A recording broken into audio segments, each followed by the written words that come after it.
President Biden addressing the nation from the Oval Office last night, pledging to send aid to our allies today. President Biden is expected to send Congress an urgent funding request of $105 billion. That includes assistance for the wars in Israel as well as Ukraine. Watch.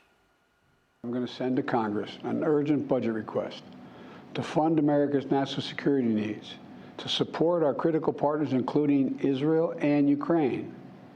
Is a smart investment that's going to pay dividends for American security for generations. Help us keep American troops out of harm's way. Help us build a world that is safer, more peaceful, more prosperous for our children and grandchildren. The president also addressing Iran last night and how those behind these terrorist attacks on our allies should not be let off the hook. Watch.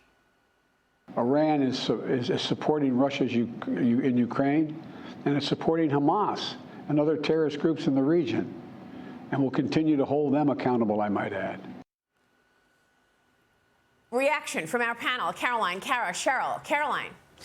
You know, last night I thought Joe Biden's address to the nation was frankly an insulting slap in the face to the American public and also to our allies over in Israel. 3 years ago, Joe Biden said that America would be back on the world stage if he was president. And last night he said that the world depends on American leadership. Well, if we had American leadership, these wars overseas would not be happening. It's also very clear that the Biden administration is going to tie more blank checks to Ukraine to funding our ally Israel in the Middle East, which I think is despicable. This president has no plan to end the war in Ukraine. But what was most telling about the speech last night was what Biden didn't say. He didn't mention China, which is our greatest geopolitical threat in the world. He didn't mention the border, where we have an invasion of rapists and terrorists and criminals every single day. And he hardly mentioned what he's going to do to combat Iran, which is why this mess in the Middle East has happened in the first place. It was more weak appeasement policy from the Biden administration that has created this chaos around the globe. Yeah, there was some certainly negative reaction on that speech. A New York Post opinion piece writes this: President Biden's primetime address is not about Israel. It's for his terrible polling numbers.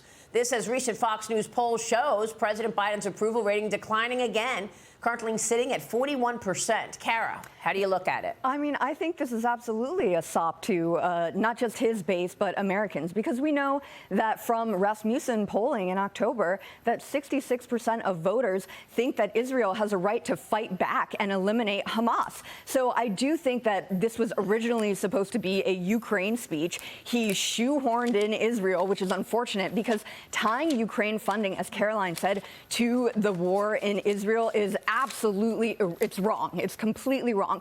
You look at what happens in Ukraine. They have France. They have Germany. They have friends in the region who can help them. Israel doesn't have that. The end game in Ukraine, where is it? Doesn't exist. In Israel, we know what to do. Rescue the hostages, get rid of Hamas completely, and allow Israel to fight for themselves. They've signaled that they want to fight for themselves. Ukraine, not exactly the same thing. You cannot tie that funding together. It doesn't work. Mm-hmm. Yeah, Cheryl, how do you see it? Well, Maria, I want to pick up on his domestic issues, and that's what you were asking about. You know, the fact that his poll numbers show that he is in big, big trouble. And look, it's not like he needed to come back right away from that disastrous trip to Israel, where he was shunned by the Jordanians, just to tell us what he did or what he saw. We already know. We don't need him. But also, I think it really shows you that his weakness on the world stage is showing geopolitically by the actions that we are seeing around the world against us, but also by the fact that we're talking about still a domestic economy that is in trouble.